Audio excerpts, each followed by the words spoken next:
deep breaths. The blanket on my bed has been reduced to a crumpled mess in the grip of my hands. I know I should relax, but Cassie will be here to pick me up any minute, and I'm nowhere near ready. Although, as far as my outfit goes, I'm as ready as I'll ever be. Snug jeans and a flowy purple top. From what I remember, my hair is a darker blonde color, which I think should look good with the deep purple. I've brushed it out and pinned it up the best way I know how, pulling 2 pieces to frame either side of my face. Truth be told, how I look is the least of my worries. I force myself off the bed and make my way to the bathroom. The porcelain of the sink is cold against the palm of my hands as I brace myself. Inhale. I look up, knowing I won't see my reflection. The black sheet I hung over the mirror is fastened more securely than a rare painting. Exhale. Not that anyone but me could know, but today marks my 3rd year in this timeline, and it's the longest I've ever been able to stay in one. Not only that, but it's the first time I've been somewhere long enough to have a best friend like CA's, and I am terrified to lose it all. A trembled sigh escapes my lips as I stare into the dark, polyester void in front of me. Cursed. That's how I see it anyway. From what I know and all I've experienced, all it takes is one look in a mirror and my entire world is turned upside down. In the time it takes me to blink, I'm opening my eyes to an entirely different timeline. No friends, no family, and never the same one twice as far as I know. It's hard to keep track of how long it's been since it started, and I've given up trying to understand why. This is the longest I've been able to last without an incident. It helps having a friend like Cassie. She doesn't know the truth, but the lie I fed her about my avoidance of mirrors prompted her to make an effort nobody before has made for me. She's just that kind of person, doing anything for the people she deems worthy of her love, no questions asked. A knock on the door startles me from my trance. This night was her idea, my fault for letting this detail slip, and she was so excited to plan it, I just couldn't say no. I would say yes to anything if it was Cassie asking. Before I can even get the door open all the way, she's already got her arms thrown around my shoulders. Her frizzy brown hair overwhelms me, smelling of honey and lavender, and I feel the fake smile I was wearing become so real it hurts my cheeks. Even when she squeals right in my ear, "Happy birthday, Livy!" The pitch of it is piercing, but her joy and excitement are so contagious I can feel it swelling up in my own chest. I've made it to 23 years old, and while at least 10 of those years have been spent with this curse, these last 3 mean the whole world to me. That's what I'm really celebrating. Cassie finally releases me and holds me at arm's length so she can look me up and down. The bangles on her wrists jingle as she drops her hands to her hips and circles me, still eyeballing me as she walks. Well? I was curiously awaiting her judgment on my appearance. Given that I can't really see myself, she has taken it upon herself to always adjust my outfits, and I'm happy to oblige. I know it's simple, but you didn't give me much detail on the plans for tonight. Her eyes look up at my face, and a grin tugs at the corner of her mouth. It's almost perfect. It just needs one more thing, she said, and reached into a bag she dropped on the floor.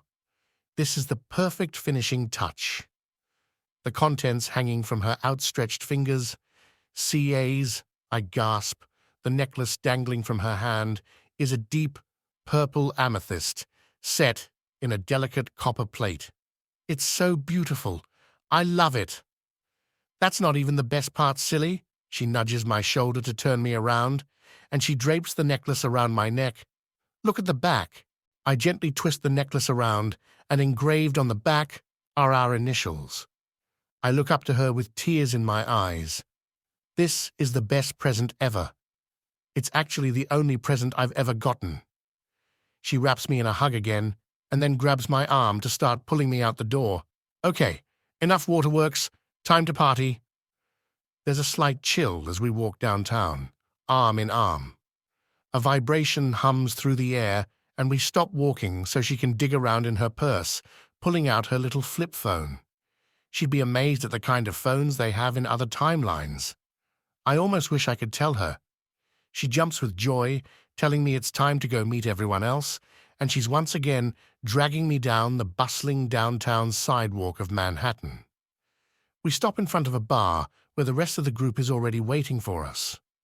This bar is my favorite because some drunk girl broke their bathroom mirror earlier this year and they just haven't bothered replacing them. Eddie, Cassie's boyfriend, pulls me into a bear hug. Josh, Eddie's best friend, wraps one arm around my shoulder and squeezes. Tall with dark hair and a broody but sweet demeanor, I feel warm as he leaves his arm around my shoulders. Cassie leads them in singing happy birthday to me. My family, I think to myself. It's not long before we are sitting at a round booth inside, drinking and laughing. Cassie puts our names on the karaoke lists without me knowing, and in a moment's notice, I'm following her up in front of everyone. Green and purple lights illuminate the little stage as we stumble and giggle our way through a song we don't know, and I could stay in this moment forever. Before this timeline, I'd been to countless places, with one as far back as the 1800 ES. It's not that I never made friends, I did, but it never lasted longer than a year. It wasn't until this timeline, in the early 2000s with Cassie, that I'd really let myself feel hopeful. I started to build a life, and I've gone to every length to keep it that way.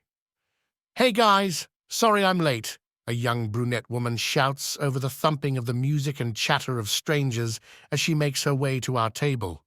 "I got stuck in traffic, and well, you know how it goes. Is this the birthday girl?" She's turned her attention to me now, and an uneasy feeling washes over me as I meet her eyes. Something about her seems familiar, but I can't quite place it. I must have looked uncomfortable because Cassie intervened with an introduction. "Livy, this is Ezra. She's a co-worker and she's new to town, and I thought it would be nice to invite her out with us." Ezra reaches her hand out to me, and the uneasy feeling is now a pit in my stomach. "Nice to meet you, Livy. Could you show me where the restroom is?" Her smile is wide and toothy, but I look over at Cassie's hopeful gaze and know I can't say no. "Sure, it's just in the back." I start wading through the crowd to lead Ezra to the bathroom and glance back to see Cassie smiling as she sways to the music. Not even a moment after we entered the restroom, Ezra turned to me, smile gone and eyes fierce. "You're not supposed to be here." My heart dropped. This is it. I glanced towards the door behind her, but my hope was dashed as my eyes flitted back to where she stood, a compact mirror in her hand. "No, no, please, I'm begging you," I whimpered. She laughed, evil and shrill. There's a ripping noise, guttural scream, and I feel my body thrusted forward, falling onto my hands and knees. My clothes have been replaced by a long, ruffled dress, and in front of me is a little blond boy with a dirty face holding a newspaper dated 1936. "Ma'am, are you all right?" Tears stream as I reach towards my chest, and I gasp with relief. The necklace, it's still here. Running my fingers over the engraving, I am filled not with despair, but with pure rage. I will find my way back no matter what.